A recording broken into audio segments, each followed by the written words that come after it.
It is the Banner Ravens podcast. Paul Mancano and Jonas Shaffer live on a Thursday in March. Jonas, what a time for Maryland sports fans. You've got opening day today between the Orioles and Blue Jays up in Toronto. You've got Maryland men's basketball tonight against number 1 seed Florida. You've got Maryland women's basketball tomorrow night against number 1 South Carolina.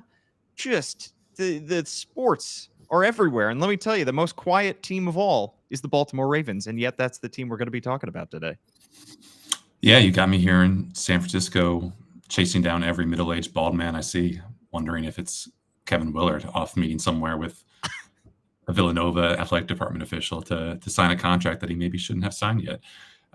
So probably the strangest sporting situation I can remember being on the ground for, but it might end in about, I don't know, 8 hours time? It's the time difference here has me totally effed up. Yeah, Jonas is in San Francisco right now, but if the Terps do win tonight, if they pull off the upset, this thing's going to keep going. You're going to have to keep reporting it. You're going to have to ask Kevin Willard some hard questions. You and Kyle Newland, boots on ground. He might answer with, I was going to joke with you that if you asked me a question I had no idea how to respond to, Paul, I might just start talking about like Chidobe Awuzie's PFF grade because I just have no actual response. Shout out Kevin Willard. That's a medium deep cut for all the Maryland basketball sickos who are listening to this. Yeah, this is going to be. You've already had to endure some interesting coverage and news, and it'll just keep going. We're going to talk about the Ravens though today, Jonas. We're going to talk about the signing of Chidobe Awuzie, as you mentioned him, the new Ravens cornerback. But we're also going to talk about the biggest decisions that still face Eric DeCosta and this front office as the offseason marches on. Let's start with Awuzie. Ravens add to their cornerback room, and that was a necessary move. They needed some depth, and they got some in the form of the 2017 second-round pick. Spent 4 years with Dallas, 3 with Cincinnati, and 1 final year with Tennessee. He's 29 years old, was released earlier this month after he signed a 3-year, $36 million contract. So he had 2 years left on that deal with the Titans. Got pretty good size, 6 foot, 202. Obviously has the draft pedigree as a former second-round pick. And the Titans still owe Awuzie $7.5 million for this season. So this is a veteran minimum deal. And Jonas, for a team that lost Brandon Stevens in free agency, for a team that cut Arthur Millette, cornerback depth was a need. And we know Eric DeCosta loves to address that position with as many bodies as possible.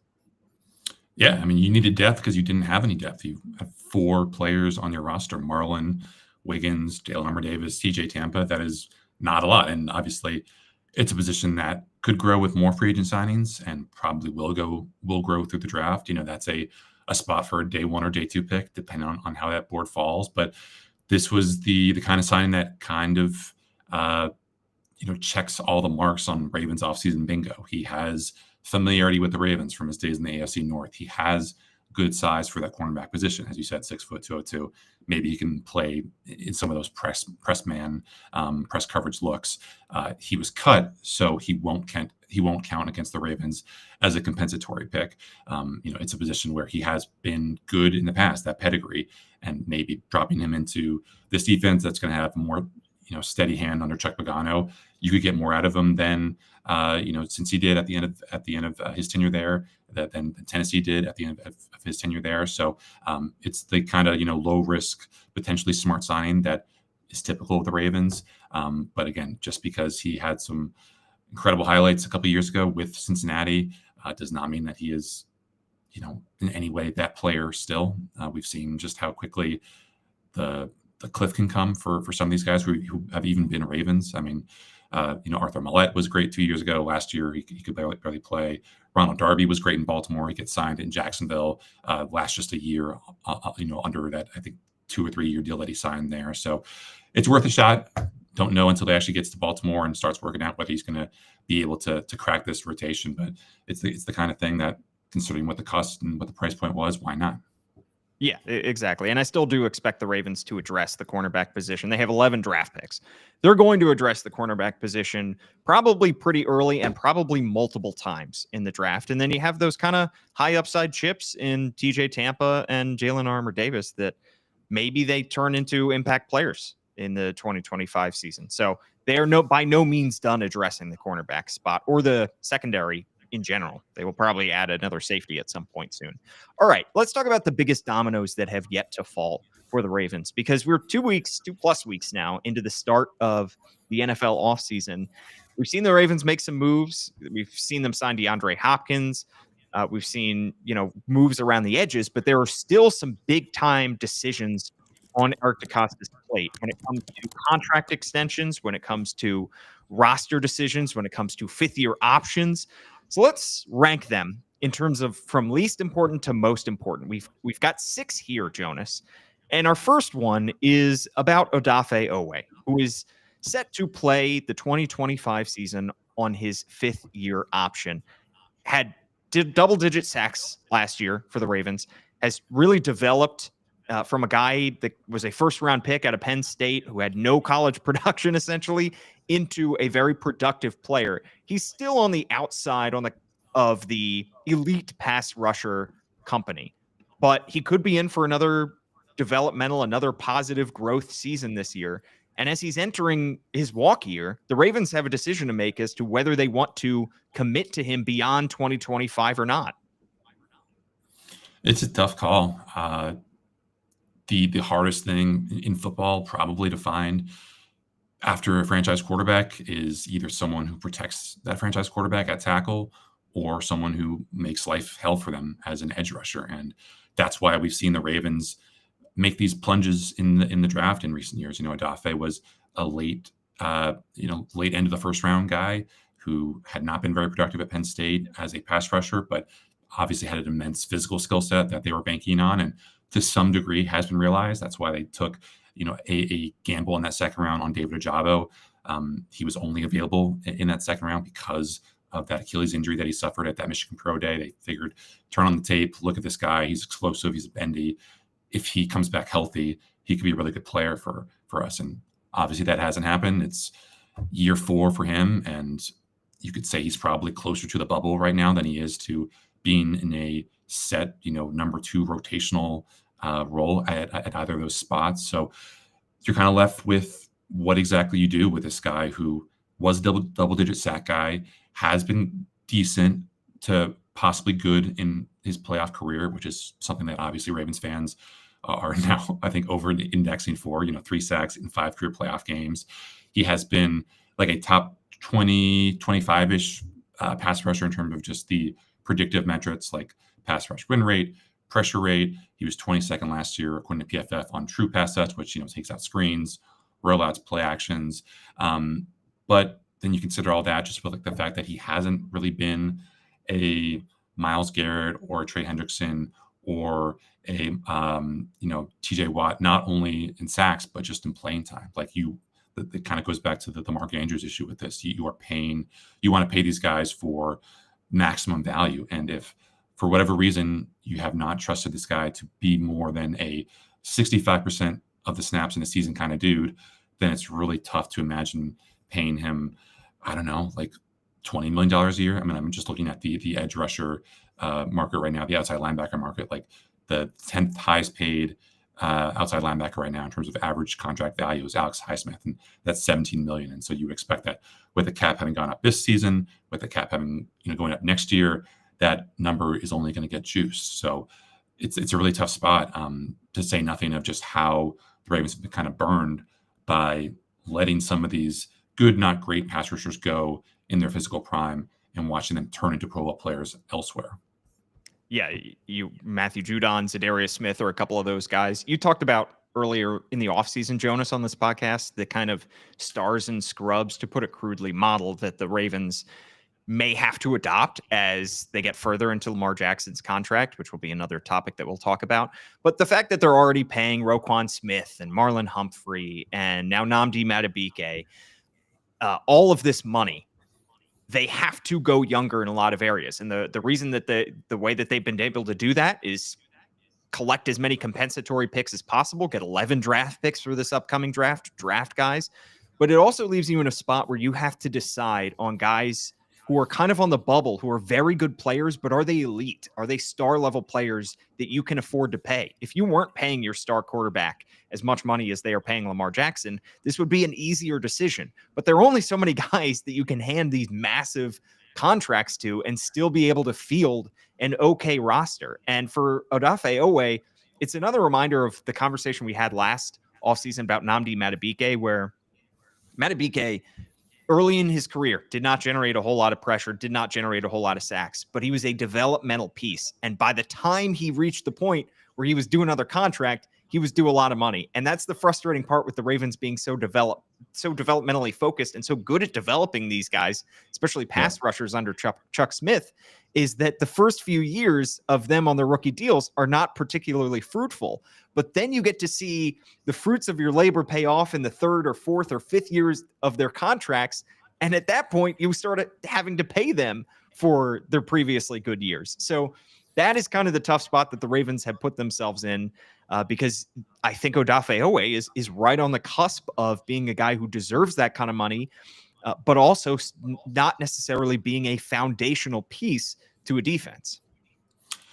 Yeah, the thing that the Madubuike comp is interesting because even though he obviously didn't replicate his 2023 production this past year, he still had a good a good amount of sack production for an interior rusher, and he also just got double teamed a shit ton, and that in itself conveys this this sense of force multiplier, and that he is making other people's jobs easier.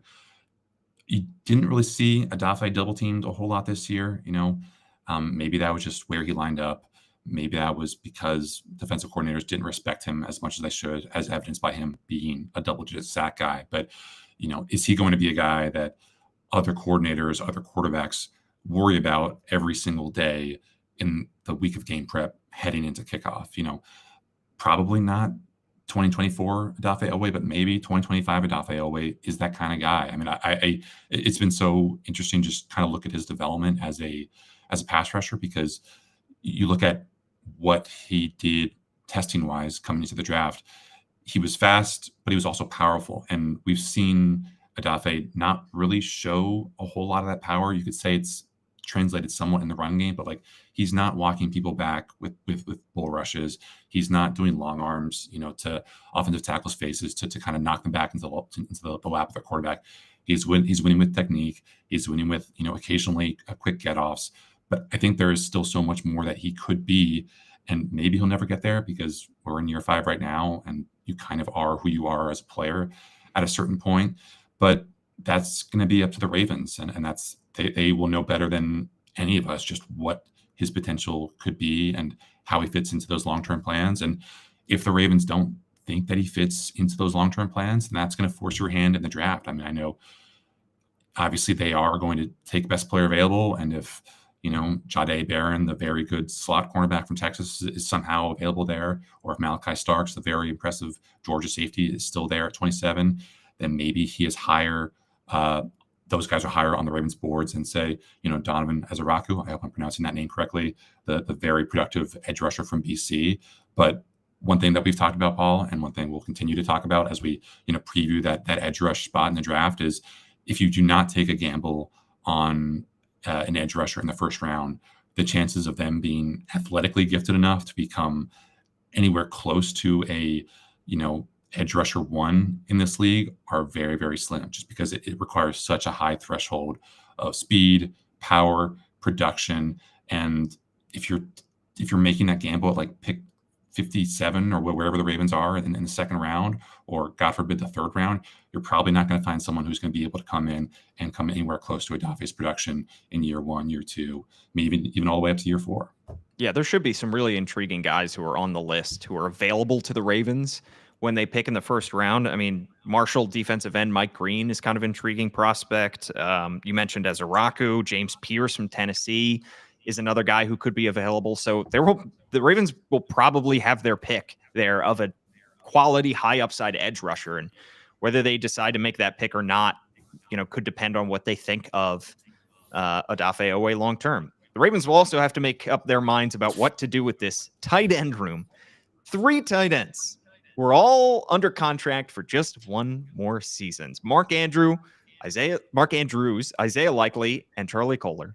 All three guys are entering their walk year. Isaiah Likely is just 24 years old. He's got the upside. Mark Andrews is 29 years old, and he carries a much larger cap hit than the other two guys on this list of $12 million. We've talked about a bunch of times on this podcast about why the Ravens might trade him just to get off of that money and to put their future chips on Isaiah Likely. However, we also understand that not only is Mark Andrews a big, not only does he have a big supporter in Lamar Jackson, but he is also hugely important to this offense. He's still a very productive player. He is still on the right side of 30 years old. And when the Ravens are in the middle of a Super Bowl window, it doesn't make a whole lot of sense to rob from that offense in order to just shed some money. Jonas, what are the Ravens going to do? Are they going to kick the can down the road? Are they going to wait a full year before making a decision on all of these guys? Or are they going to pull the trigger on a Mark Andrews trade, extend Isaiah Likely? How do you see this playing out?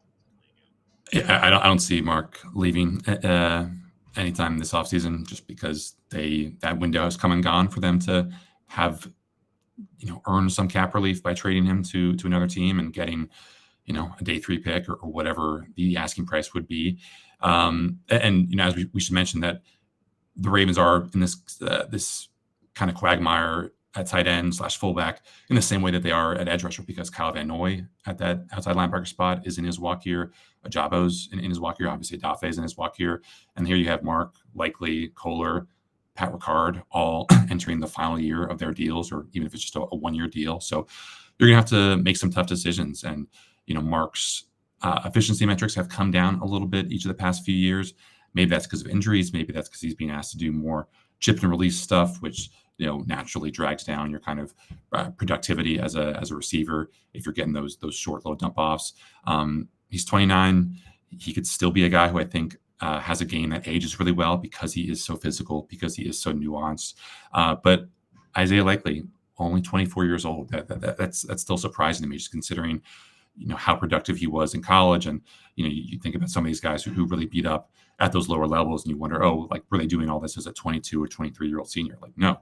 Isaiah Likely was very productive early on in college, and he's been very, very productive early on in the NFL. So if you want to buy lower on him than Andrews because of where he is in his developmental curve, then it would make sense to push more of your chips into the Isaiah Likely pile. But it's a tough decision, and that obviously paying Likely would probably cost you less than Mark Andrews because of that pedigree, and that might give you the cap space you need to retain Charlie Kohler, who I think could be very important for this Ravens roster in the post Pat Ricard world, just because of what he can give you as a blocker, someone who can line up as an inline option, knock defensive ends off the line of scrimmage, be able to protect Lamar on some of those play action dropbacks. Every team needs a guy like that. So it's going to be a very interesting situation. I think probably the first deal that we see from this position will tell us a lot about where exactly the Ravens are intending to allocate their resources at that position. If Colston Loveland is on the board somehow when the Ravens pick in the first round, Jonas, are you running that card up? They feel like you have to, right? Maybe make I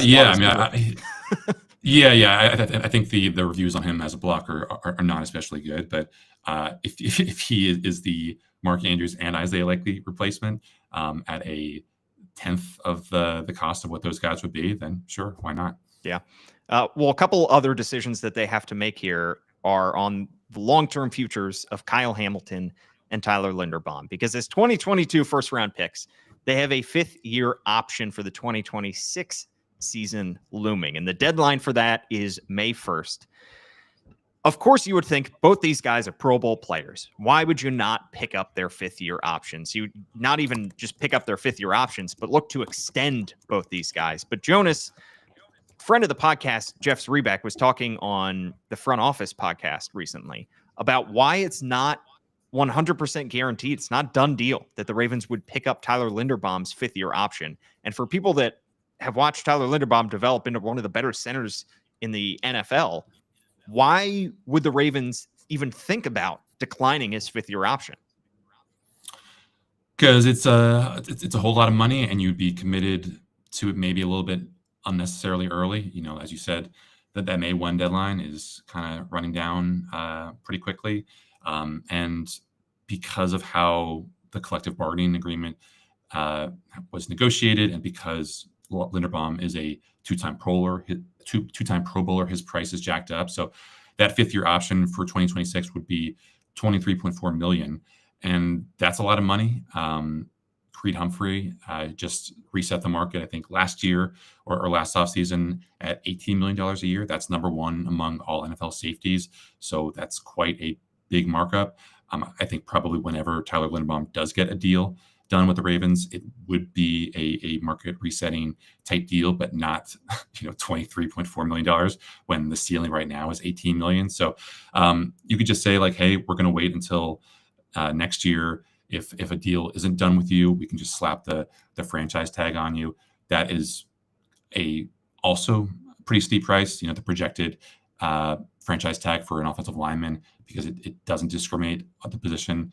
It doesn't matter if you're a safety. It doesn't matter if you're a center. It doesn't matter if you're a guard. It doesn't matter if you're a lineman. It just a tackle. It takes the big average, and that would be $27.6 million. So more than the fifth-year option for Tyler. But again, you're not committing to paying him that franchise tag price. You can take it off. You can use it as a negotiating tactic just to extend your window for getting a deal done with him. So there will probably come a time when the Ravens have to decide, and they probably will decide against the fifth-year option just because of that flexibility that they have. And it won't mean that they're not in love with Tyler and everything that he brings to this team as a run blocker, pass blocker, captain, leader, all that good stuff. It just means that they have to be a little bit pragmatic about how this thing kind of works out.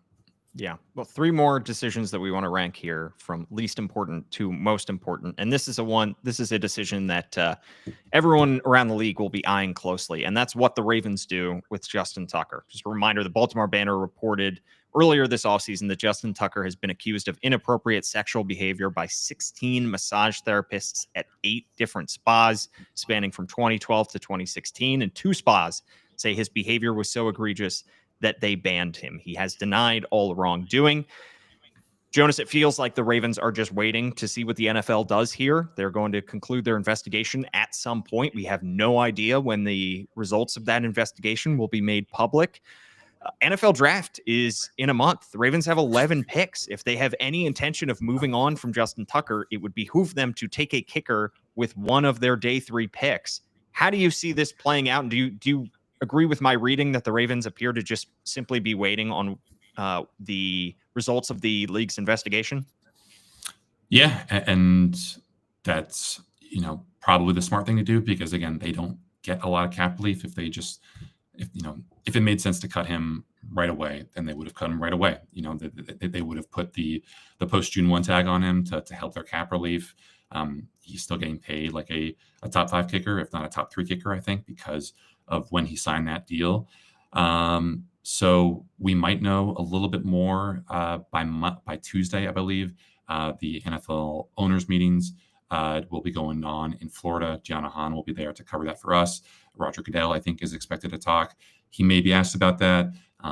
He could just, kind of say nothing in the way that is very typical of a lot of sport commissioners. But maybe he says something about just how far along we are in the process. And obviously, if this investigation is on an accelerated timetable, then perhaps we'll know more than like we typically do after 5 or 6 months, which, it might be an optimistic timetable if you just look at how long some of these other similar investigations have dragged on for. So it's going to be an interesting situation because the Ravens don't really have all that time. Like it would be, I think, unfair of them to draft a kicker and throw him into the mix of a situation where Justin Tucker is there in training camp or in off-season workouts, and you're with this guy and you don't know if he's going to be there for the long haul or for the short haul, and the kind of mixed messaging of you being this 6th or 7th round pick, and typically that means that you're basically being handed a starting position, but actually here is this Hall of Fame kicker, and we don't know if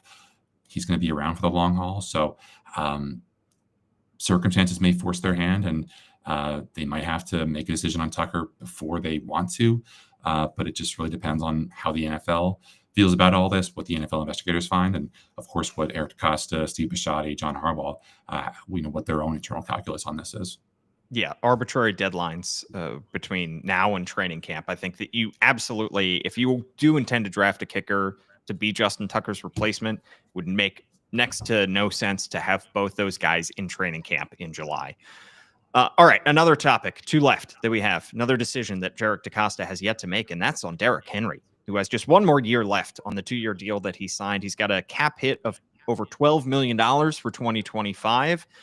He is kind of the precedent bucking running back of all time. But, it's hard to say that use his career arc as any, use any precedent and have that be applied to his career arc, because he breaks all kinds of rules that we place on running backs. But there is not a whole lot of precedent in the NFL, in recent NFL history, for paying 31-year-old running backs who already have a lot of mileage on their tires beyond their age 32, age 31 season. There just is not a whole lot of, there are not a whole lot of examples of that. Saquon Barkley got paid this offseason earlier this year, but he's 3 years younger than Derrick Henry is. We also know that Eric DeCosta said recently that he has a poster of Derrick Henry on the wall of his office, and that tells you what he thinks about him. It feels like they're going to get an extension done with Derrick Henry at some point soon. How much he gets for how many years is going to be fascinating. Yeah, he was one of the two best running backs in the NFL, and he's in a offensive infrastructure, at least running wise, where it's easy to imagine him having a better time in that backfield next year than he did this past year. And this past year, he was unbelievable. The raw stats were incredible. The analytical stats were amazing. And right now, he is drastically underpaid for that production. He's not among the 10 highest paid running backs in the NFL. He's tied for 12th with DeAndre Swift. And I think if you ask anyone in the NFL, who would you want for any given game, DeAndre Swift or Derrick Henry, like 100 of 100 GMs in the NFL would say Derrick Henry. So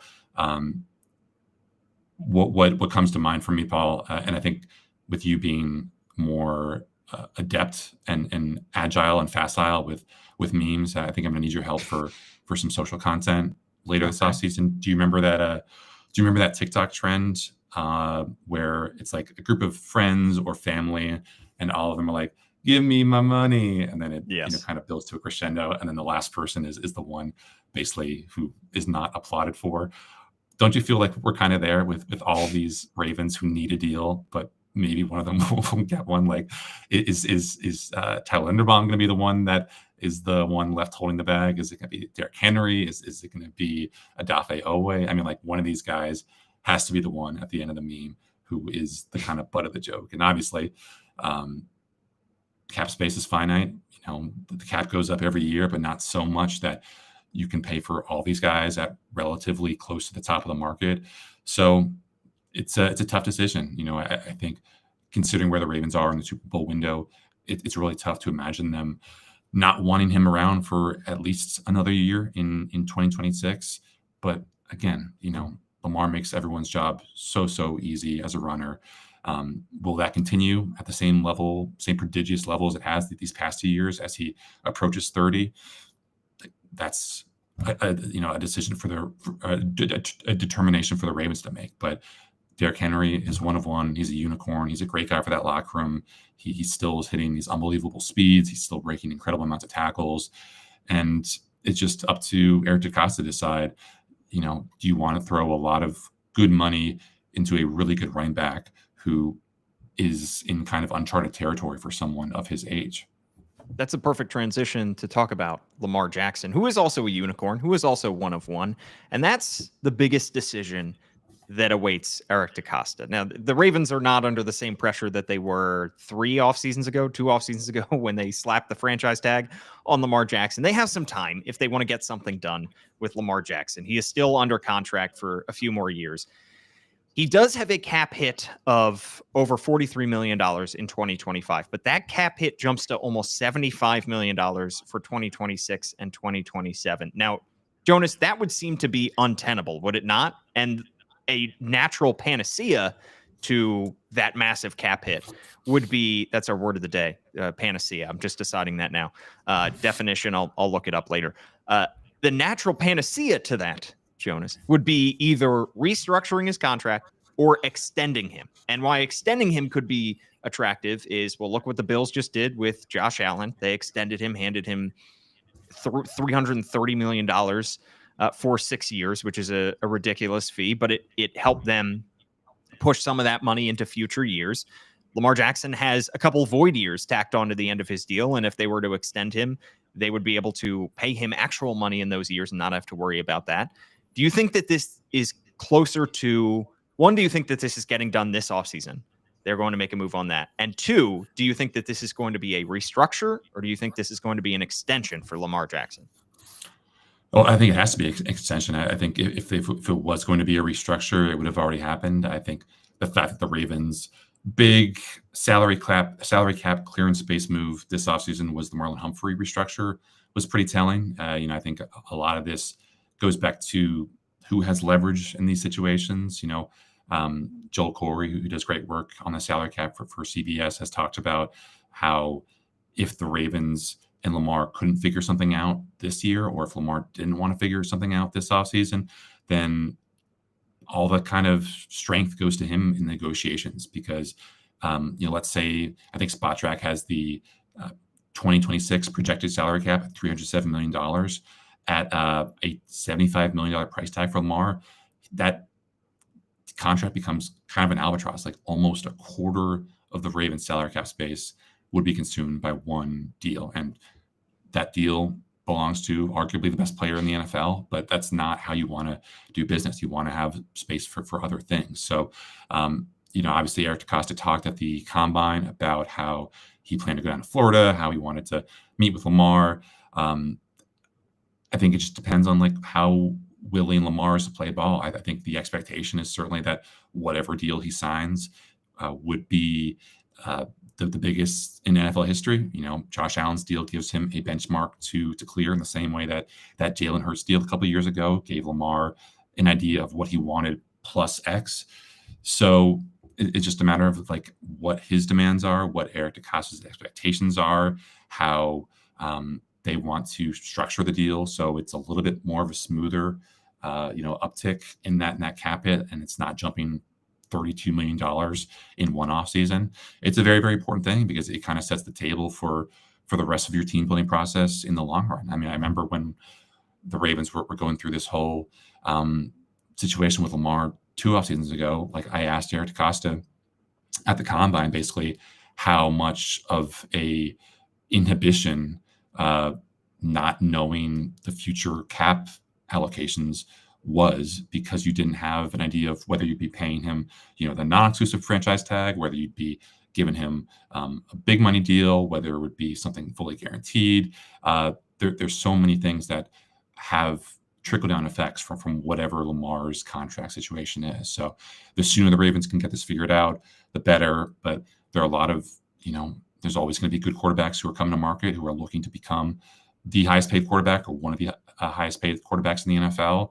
You don't want to wait until next offseason when Jaden Daniels is eligible for an extension, and maybe that thing takes Lamar's third contract into another stratosphere, even higher than Josh Allen's deal. So I think time is of the essence here in a lot of ways, and it's going to be really just see what the Ravens do. I think Lamar and the Ravens are both, in a much better place right now in terms of like doing everything that they can to give this team the best Super Bowl window possible. But as a player, you have to look out for number one. And, Lamar is already financially secure, but that doesn't mean that he should diminish his own self-worth because, the Ravens, are crying poor in some ways. Not that the Ravens are, but, it's just a very, very sensitive situation for a lot of people. But it's also hugely consequential for what this franchise wants to do in the near and long term.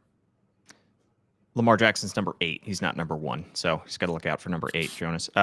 Definition of panacea: a remedy for all disease or ills. First known usage, 1540 to 1550, comes from Latin, and then it comes from the Greek. So there's a couple steps there.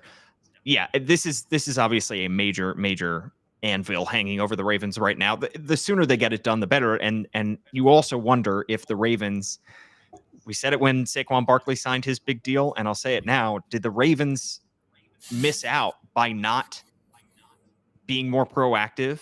Did they miss the boat by not making a move sooner? Because every new contract that is signed pretty much breaks the record of the previous one. So should the Ravens have tried harder to get a deal done with Lamar Jackson before Josh Allen signed his contract with the Bills? Probably, but Lamar is still Lamar's agent. Obviously, I think the expectation is that he has smart financial people around him who would be vetting whatever possible deals the Ravens could offer him. But it's not as conventional a setup as Josh Allen has in Buffalo. So that's always going to be the positive and the negative of dealing with Lamar, is that you're dealing with Lamar, not some super agent who's trying to pull the strings and trying to get the best press release for his agency. So would the Ravens have been better off beating Josh Allen to market? Sure, obviously, duh. But you can't rush these kind of things, and Lamar has to be willing to play ball in the same way that Eric has to be willing to play ball, and we just don't know how willing to play ball they are right now, because those kind of discussions were never publicized during the Ravens extension talks a couple of years ago, and they're certainly not going to be talked about or put out into the open this offseason or next. Jonas, you keep saying play ball. Kind of makes me think that you have baseball on the brain, with opening day being today. How excited are you for the Baltimore Orioles to kick off their 2025 campaign up in Toronto? You're a big baseball fan. Huge. Massive. I'm still basketball. Man. It's always weird to me when like the hometown baseball team starts its season away from the hometown. It just feels like it's a little bit of a false start, because you don't get that full experience of pageantry and full-throated passion and orange in the streets or red in the streets if you're in DC. It's just a little bit like it feels like a bit of a tepid walk up to what should be this full extravaganza of passion and seeing your team again. It's just not the same if it's that the team is playing 1,000 miles away. Yeah, it is different though, because this one, what's weird is usually they have a full road trip. Obviously you have usually a week on the road or a week plus on the road before you come home. But the Orioles only have 4 games up in Toronto before they come back. So their home opener is slated for Monday. Forecast doesn't look great, but they have off on Tuesday, so they can move that game then. But yeah, I mean, the home opener to me is a much bigger deal than it would, than the opening day, quote unquote, if it's away, because baseball is the best in-person sport. It's just a different animal than it is in the NFL. At Jonas_Shaffer is his handle. I'm at Paul Mancano and at All Banner Sports. Jonas has you completely covered. So does Giannahan. So does Kyle Goon on the BaltimoreBanner.com, where you can subscribe $1 for 6 months. There will be plenty of Ravens coverage, and boy, will there be plenty of Terps coverage, both men's and women's, in the coming 48, 72, however many hours, as we figure out what the heck happens there. And of course, we have Orioles coverage. You're going to head over to the Banner Baseball Show if you want to listen to our Orioles podcast, as well as me, John Mioli, break down the season, give our predictions. Thanks so much for tuning in. We will see you at some point